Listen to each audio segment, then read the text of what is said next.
Welcome to our study. So I'm going to read our statement regarding our interaction and communication with each other. And obviously, you're already on top of it. We do want to make sure that everybody is very comfortable in their interactions with us. So we would ask that everyone please input their preferences. And so we would ask that you type in and rename with your pronouns so that we will be aware. Or if you wish, you can always just let us know verbally or via the chat window. So we would also ask that if you want to be acknowledged in a specific way, please let us know that. If you would prefer just to simply observe, or if you do want to interact and be a part of the conversation, and just let us know what your preferences would be in that particular case.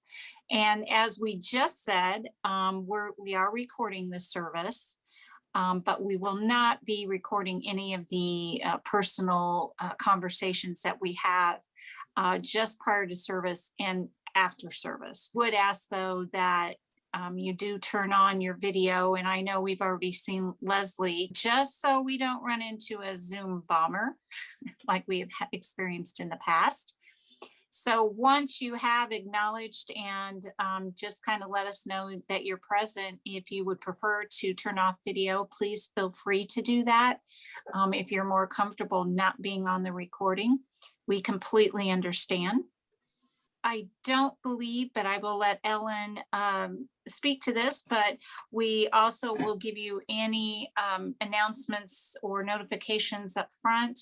If there is anything in the content that we feel might be difficult or could potentially be a trigger, if you are experiencing anything, any kind of discomfort, please let us be aware of that. Or if you need to step away for a moment, we can always address any concerns or problems or questions that you might have after the service. I think we're all ready, so I'm going to turn it back to Ellen.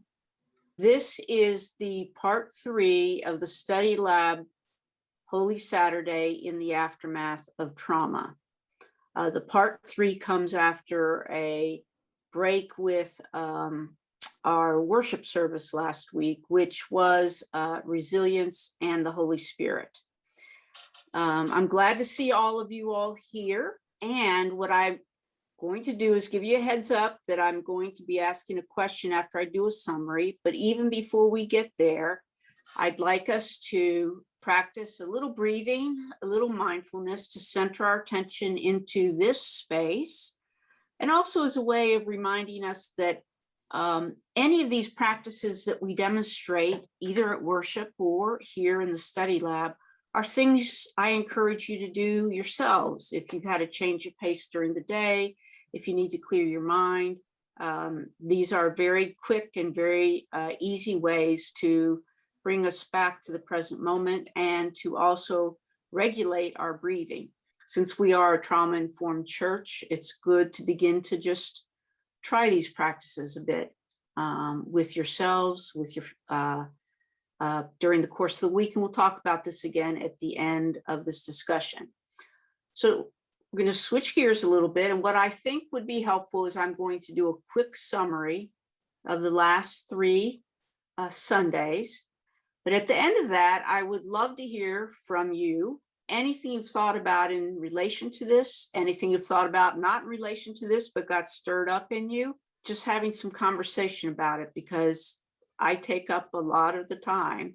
And I know you all are very good at absorbing, but I want to make sure I give you a chance to also express yourselves, because this is a community and we participate together and we learn from each other together. So if you remember, our first part 1 was focusing on the trauma that really is at the heart of the Christian narrative. In other words, Jesus's death on the cross. And we use that to talk a little bit about what trauma is. And we also used it to say, we're not going to rush to resurrection. That's why we called it Holy Saturday. And in the course of that, we found that the disciples, Mary Magdalene, some of the other women and the men that were in those events all exhibited some signs of flight or freezing. Meredith called it denial, or fight, where Peter took up the sword. But we begin to see the typical responses you see when your body's getting ready to respond to something in which you fear your own integrity is going to be threatened. Later on, we see that they were disoriented and confused, began to doubt what was going on, began to doubt their own understanding of who Jesus was and what Jesus was doing. In that first part, I also provided you some, I forget which one, we talked about what trauma is and how it can be disoriented. In the second one, we sort of talked about Holy Saturday again, but what it tells us or helps us understand about how we relate to one another and to ourselves in the midst of trauma.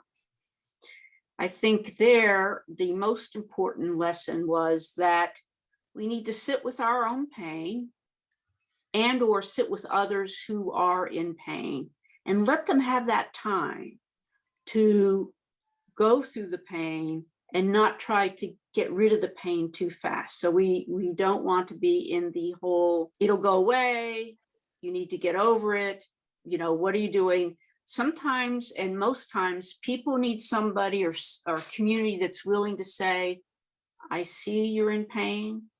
I'm going to sit with you in the pain. You don't have to explain it to me, and take your own good time about it. And I'm just here for you. And that's what we see in Holy Saturday. There's kind of a reservation and people are waiting. And I don't think theologically, you know, whether it really happened on a Friday or Sunday is not of concern to me, but there seems to be a separation. And this notion that there is going to be some sort of descent into hell as a result of a trauma, and to have to make space for it. Otherwise, you would have had Jesus die and then come back up before Friday was even over. I mean, that's how I like to think about things theologically. Why did they make that space? And is it irrelevant or is it perfectly relevant to the story that's being told? And then last week, we had a great chance to talk about that resilience is also at the heart of the Christian narrative. In other words, as they started to see Jesus, they stayed together in community. They began to practice certain daily rituals. For a lot of them, it was going to the temple, praying, praising. But they also began to adapt to their changed circumstances. And some of these adaptations included things like, I'm going to be with you, my fellow Jesus followers, as opposed to hanging out with my prior faith community or my family. It also involved things like, we're going to get rid of our possessions and we're going to eat together. We're going to adapt there. We're also going to appoint a new apostle to replace that Judas who sort of went south on us. They began to reconstruct how they were going to be together. And that's, we'll talk about today, adaptation is a very important part of resilience. We know the Spirit came upon them, and I think many of us may experience either, you know, we're not in an Alleluia church, but we experience some manifestations of the Spirit sometimes when we're together and we have a sense of awe in our studies or in our worship. And they began to feel that too. And that was confirming to them that something new is beginning to emerge out of the traumatic event. We also talked about that the resilience of the Christian community was not the one and done of the Pentecost. Resilience is not a one and done thing. Again, you have the race to get to the good news, and you have this race that if I don't have this mystical experience, I'm not going to be able to really love God and be resilient in our faith. And that's really, again, a mischaracterization that can lead us down ways that are not helpful. I like to put it that way, not helpful. Any thoughts on all of that? That was a lot to go through. And well, I really appreciated the series, and I think I've expressed this before, but actually taking the time and effort to focus on the trauma of resurrection, because and I've said this to you, Ellen, I love your resurrection. I've been using that phrase ever since you said it. The one thing I had not ever really stopped to think about is kind of the metaphor of hell in this case being, the levels of trauma and what those around Christ experienced and what they were going through. And I really appreciate that. To me, it kind of, for years, as I've said, I have felt that Easter has never really been fulfilling, for want of a better word, just because we do skip over the most traumatic part, right? Because we want to get beyond that and get to the hallelujah. So taking the time this year to really dig into that and understand what was happening and what was going on around Christ and to Christ is really, I'm very appreciative of that. And the whole concept of the hell and the levels of the trauma has kind of opened a new thought process for me. And it kind of just brought it full circle, actually. I'm glad it's been helpful. It makes more sense in our lives because too many people think it's supposed to be all good and glorious. And then when it's not, they think they've either done something wrong or it doesn't match what the Bible says. But the Bible, in fact, is really much more about the human experience of this in a real way that says, no, we've got to take our time. We've got to understand the suffering as well as the sort of the salvation. That's a new one. You can use suffering and salvation. Anyone else? Some thoughts? I don't know if this really counts as a thought, but after hearing about that from the trauma's perspective, my church has they pre-record their service and they put it on Facebook on Sundays.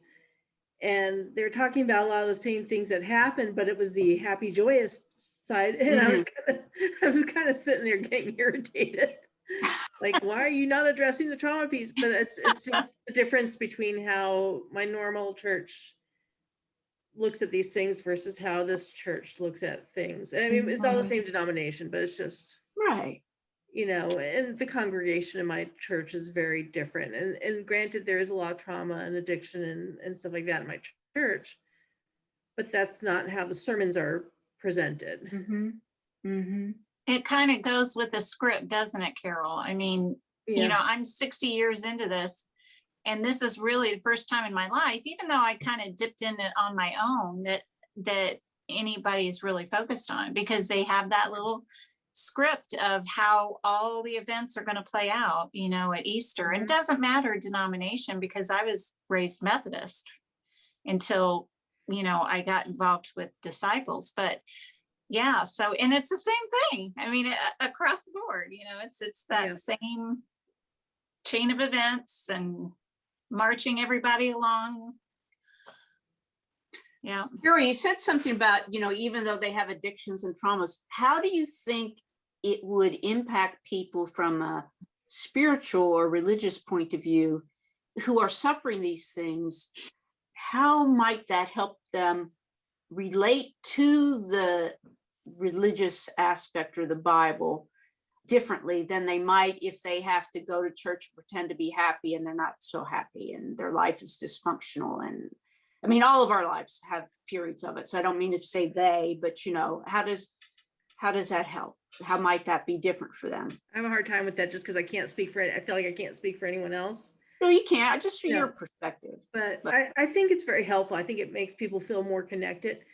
I think the minister at my church does try to, she doesn't try to sugarcoat everything. So she's very big.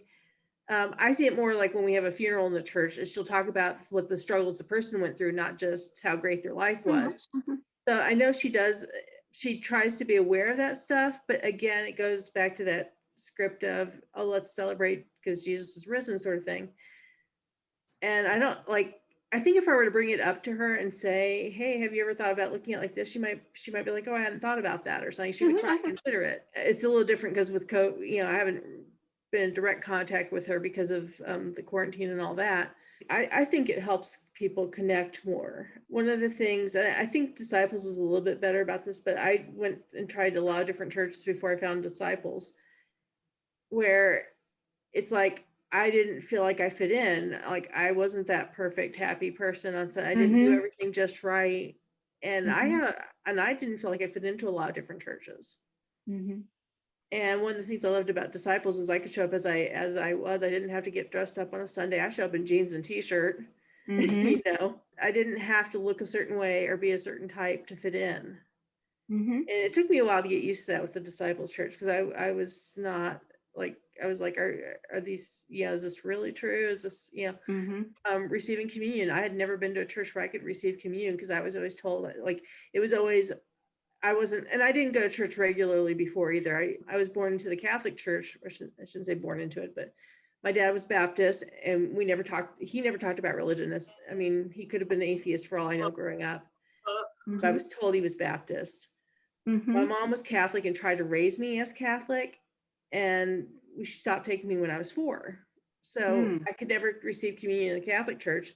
Every other church I went to was like, well, you have to be baptized in this church before you can receive communion. Mhm. And my mom didn't want me to be baptized anywhere else because I'd been baptized in the Catholic Church as an infant. To come into Disciples and say, hey, no, that's not true. You're accepted and you can receive communion because it's not up to us to decide.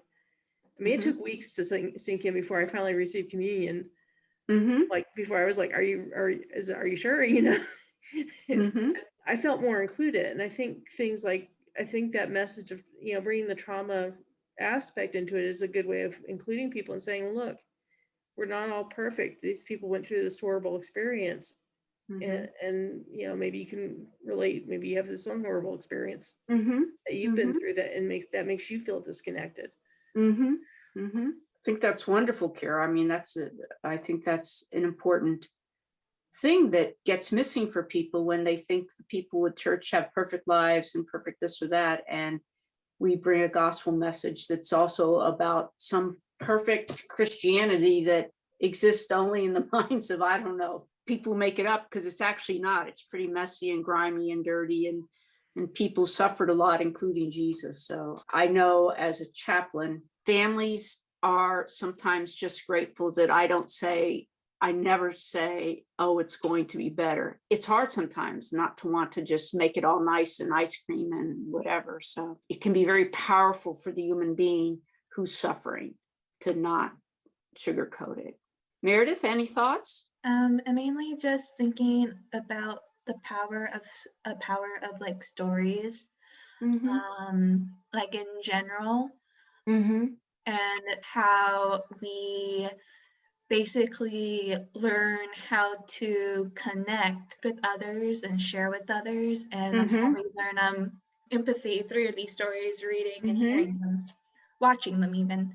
And again, I'm just coming from just watching stuff in the Marvelverse, and how drama Mm-hmm. and how trauma is, while it's not new, it's a new thought to really delve into it and to really give it a place to be within mainline stories to be explored. I think the fact that there are churches doing this like here is amazing because it's needed, and the fact that we have the knowledge now to back it up with the brain. Mm-hmm. Mm-hmm. Yeah, love that. And it's the power of telling the same story, but through a different lens. Thanks. I'm glad this has been helpful to people and really helped them see different things and bringing it to the table. I really like the way you said that, Meredith. So thank you. It's really great. So what I'm going to do is try to bring this all together with the notion of resilience, and try to bring a more, I'm going to call it faith and resilience, rather than literally based in the Bible, and how I see these two things working together to build resilience. I think resilience, our ability to adapt to difficult or stressful or traumatic situations, varies among individuals. The literature suggests that some resilience is, kind of based on your personality, your life circumstances and stuff. But it also says resilience is something we can build for ourselves as well. I read a bunch of literature and I put together my own sort of resilience scale. The 4 things that I found among patients who I think prove themselves resilient after injuries and accidents and all sorts of things, there's really 4 components of resilience. One is a belief in the transcendent, right? You have a belief in a being higher than yourselves. Like, just think about AA. They don't talk about a particular God. They just say, I give myself up to my higher power, right? So this notion of some belief that there's a world and a thing beyond yourself. Now, we talk about it in terms of a God, or different religions speak in terms of a God, but something beyond ourselves.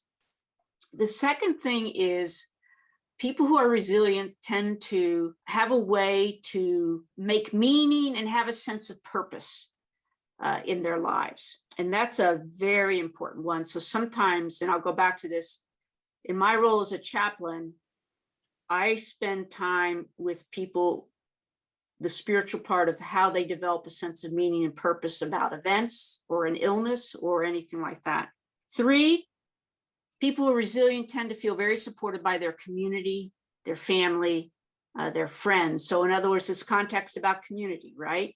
If you're off on an island by yourself, you might be able to develop resilience otherwise, but almost all the people who answered, yes, I feel supported by family and friends, also tended not to have any of the PTSD signals. And finally, the ability to adapt to change. Can you make a plan to adapt to the change? Can you adjust your life to adapt to the fact that this is a new life? I'm going to talk generally, and then as I was preparing this, I started to think about the Acts of the Apostles. So spirituality is really about meaning and purpose, and a subset of spirituality is religion. And religion is really organized spiritual beliefs, right? So religion tends to tell us, they say we should believe in this higher power. Religion tends to tell you what's your meaning and purpose. What are your set of values in life, right? Like whether you believe in the 10 Commandments, or you believe in the Golden Rule, or you believe that you should follow the ways of Jesus. They're really giving you, religion gives a constructed sense of what meaning and purpose means for people who adapt or adhere to that religion. The third thing is religion tends to be communal. We talk about people saying, I'm spiritual, not religious, but they're often disconnected from a community. Now, you can have yoga believers and this, but in terms of a faith community, they often are disconnected. But people who join faith communities find a built-in community. Now, that community may not be as supportive of them as other communities might be, but it could be a Bible study group. But this organized structure of religion kind of gives you those things. The thing that religion sometimes gives and doesn't give is the ability to adapt. There can be, I'll just say, more fundamentalist religions that say this is the way it is and this is the thing, are often the religious beliefs that do not help in times of trauma and don't help people be resilient, because those beliefs don't fit into the new narrative. I think that's where faith helps us be resilient, because when we have a structured belief system or a faith belief system, it does in and of itself provide the beliefs, provide a sense of meaning and purpose, give us a support of a group, and may show us how to adapt. So if we think about the apostles and the Acts of the Apostles, they maintained their belief in the transcendent. They even felt that the Holy Spirit had come upon them, right? Sense of meaning and purpose. The Acts of the Apostles is, in fact, the documented way they began to give a new sense of meaning and purpose to their lives. We are going to go out into the world and preach what Jesus taught us. They developed their own sense of purpose. Paul, he was going to go and create these communities all up and down the Middle East and all the way to Rome, right? So they were constructing out of this tragedy their own new sense of meaning and purpose. And clearly, all that stuff we listened to and read last week is all about doing it in community, building communities, eating together, rituals together, signs and wonders that said we're part of this community. And really what they did was they adapted. They created a new plan. Jesus never gave them the blueprints, right? Jesus never said, this is the way you're going to do it. He gave them a lot of values. He reinterpreted some of the Old Testament for them. He demonstrated how to live it, but he didn't give them a blueprint. There wasn't a preordained plan that he gave them. They had to figure it out now and come up with a plan. And we even see in the Acts of the Apostles, people had different ideas of what the plan would be, right? So initially you have them only going back to the Jews, and then Paul shows up and says, no, we got to go to the Gentiles too. We got to go here, we got to go there, right? And this is an evolving plan. And they keep changing the plan to adapt to their new sense of purpose and their new sense of needs. I think you can see those factors of resilience operating throughout the Acts of the Apostles. But then religion gives us specific practices that we can use individually and in community to build resilience, right? Prayer is a practice. And I didn't realize until I've been doing this training for the Center for Mind Body Medicine, but they started to talk about, isn't it interesting that prayer is like a meditative thing, but we call it prayer, or if we watch people who are Muslim and they pray down on their hands and knees, it actually is a stance that is calming because you are putting yourself in a reflective mood. You're actually, they talked about the science of it. Your vagal nerve is right here. So if you're praying or leaning over it, you're calming yourself literally. Practicing prayer. So now we have centering prayer, we have contemplative prayer, reading scripture daily. People practice the rosary. So those who have been Catholic, there is a daily mass. If you're Catholic, you can go to mass somewhere every day. So anyway, and I think you all can come up with other ways, but religion also offers practices that we can use to develop resilience in our being. And then the story, the narratives that we learn from our religious beliefs, going over them, reading them, thinking about how they relate to our life, are all practices of resilience. So why would I talk about resilience in this sense? And that is because resilience, a little bit like Pentecost, resilience is not a one and done. We can build resilience, and we should practice it on a daily or weekly or monthly basis, some skills that help build that resilience, so that when that adverse effect or event happens, or even when things just don't go right during the day, you have a way to reset yourself and keep going. And these factors are, some like running, like I know Leslie runs and she bikes, or anybody who does exercise. That helps our physiology, right? Reduces our blood pressure, helps our heart rate, keeps our arteries open and things like that. Well, but in some sense, you can run once a day and you're good. Sometimes with resilience, you need to do the same thing to keep your spiritual pipes open, to keep your ability to adapt to adverse, to keep your emotions regulated, is to use these resilient skills so that you can be stronger in that sense. So when the adverse event happens, you're ready for it, rather than trauma happens, oh, now I have to build resilience. And some of it's instinctual.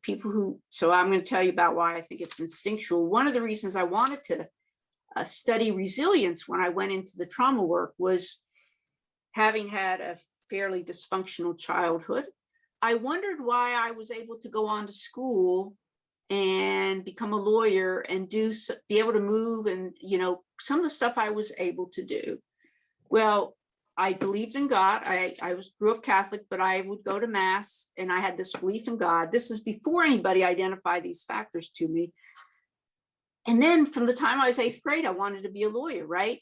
So no matter what was happening in the moment, I was like, I got to stay the course because I want to be a lawyer down the future. So I wouldn't let those factors just take me away from this path I had planned for myself. Now, my resilience failures or inability is I didn't feel supported by family or community, and that gets in the way sometimes. I do realize over time I figured out how to adapt to different things so I could pursue this career. But anyway, my faith was important, and setting a path for myself was important. It kept me going. And the other thing about having a dysfunctional household, though, that it is helpful is there's no certainty about what the next day is going to bring. So people who have lived in these situations tend to actually be like chameleons. You will adapt to the circumstances that are thrown at you because that's what you had to do your whole life, as opposed to growing up in a family where the routine was, we're going to eat at 8, we're going to eat breakfast at 8, we're going to have dinner at 6, and everything's rigid. And, you know, when life is throwing you something that you didn't expect, you're like, no, it's supposed to be like this. And, you know, so, I mean, that's really what I've prepared for today. My big point for today is I'd like to hear what you have learned over time that have helped you manage crisis and what you may do. I know some of you do art, some of you do within this group. I know there are different ways people do this. So if you want to share what things you think have helped you been resilient, share what you might like to continue to do or add to your practices. This is a topic for exploration throughout the Laboratory Church's life. So I just thought I'd open it up here as well. I liked your 4 points really well. That was good. I find that it does help to plug into a community because things happen and you've got to have layers of support. Because once one thing falls away, you can have a domino effect. I mean, that has happened to me a few times, and you need some multiple layers of support. I think that's a good point. I think probably what I've relied on is, well, music plays a huge role in my life. And then just serving others, the work I do with my food pantry and with now the mobile food pantry, and trying to take myself out of self. You know, that there are others that are struggling, and not to use the trite verbiage, but truly there are always others that have it a lot worse than I have. And so I try, and I know it's easier said than done a lot of times, but I do try to keep that in front of me and take it out of myself and serve others, and gives me that sense of purpose and realizing, you know, that there are others in a much worse circumstance. Yeah, and I would say of the 4 of them, finding a sense of meaning and purpose is probably the most important one to do this. And so what I began to notice anecdotally over time, because I was recording the surveys, I record what people were saying to me. And I think I've told you all this in a prior thing, was people who began to wake up from their accidents says, God has a purpose for me. We're not the ones having nightmares and things like that, but those who got confused and said, I don't know why this happens to me, there was a real distinct sort of response there. So yeah, a lot of them wanted to talk about witnessing to their survival and things, but whatever it was, it gave them a reason to go forward, right? Out of themselves and into something else. And service work is such a really important, needed thing for us to do that really takes us out of ourselves. Any other thoughts or comments? For me, like, I really like your 4 points, first of all. I wrote them down, and I'm like, I could see points in my life where I've struggled, and I like, there's some trauma I kind of get stuck on, I think, but there's a lot of things that I think that these 4 points have really helped me on. One thing is, like, I remember growing up thinking I would never ever move away from my hometown. Like I also grew up in a dysfunctional family, and I think maybe part of that was like, that's why I'm like, I don't like change. I really do not like change. But I'm better at moving through it now. So for years I was like, I'm never going to move from my hometown. That was kind of my thinking. And I was in an abusive relationship, and my ex suggested at one point moving to Raleigh, North Carolina. And I really did not want to, but I think part of it is because I knew it'd be like, even though I was still in that relationship, I was trying to convince myself it was okay. But I think I knew in my head that it was an abusive relationship, and I didn't have the tools at that time to deal with moving across the country away from family and friends. By the time he brought up moving to Memphis for his job, I had kind of come up with a plan. So I had a plan on how to cope with moving to a place I didn't know. And for me, it was like, you know, sightseeing. I made a list of things I want to see and do. That was my plan. And that's actually helped me, because like when I moved from Memphis out here to Charlotte, the Charlotte area, I had a plan. I had a plan, but by then I also had a bunch of other tools as well. When I left my ex, I did start going to 12-step meetings. So that really, and I started, the first time I went to church, because I didn't go to church regularly, but the first time I went to a church, and I have been regularly ever since, was like a week before I went to a 12-step group. So now I have my church community. I know I can plug into 12-step programs wherever I go. And there's a few different ones I can plug into. Yeah, it's that adapting and making a plan and having something to do. And yeah, I mean, that's just a brilliant example of this. Yeah, it's just a brilliant example of how that works. Yeah. I think we've been on a great journey these last few weeks. And, you know, I also think sometimes I rewatch them, but you might find it helpful to go back and watch some of this, because these are concepts I've revisited a lot of times and find them very helpful. The Body Keeps the Score is a really critical book, but I will say there's 1 or 2 chapters that are quite triggering in them. But I'll get that stuff to you, and we'll continue to work on this. But I've really been thankful that you all have shared this journey with me and have found it helpful, because I've found understanding this to be personally enlightening.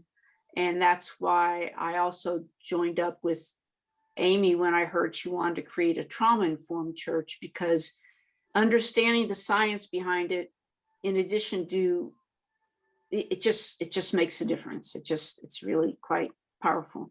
So I've been glad to share it with you guys.